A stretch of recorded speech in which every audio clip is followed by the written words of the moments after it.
stretch forth your hand like you are carrying a baby with the friend too.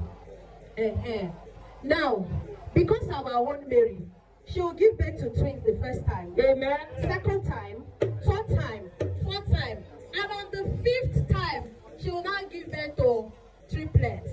After that time, she will now do family planning. Mommy should be back, she just saw it. Daddy should be for one see. What mommy is for me? Because they say that the person that has least children in our family, mommy, can you hear me? Yes. That person has 27 children. Clearly, The person that has least children in our family has 27. yes. She not too poor. She not like children like that. Now 27, she asks mommy, she mo paro. Daddy, she mo paro. And because of that, our Mary will be fruitful. Your home will be fruitful. In the name of God the Father, and of God the Son, and of God the Holy Spirit. Oh yeah,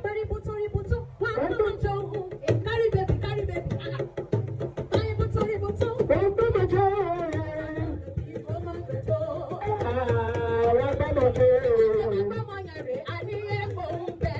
That's very well. Carry this baby now.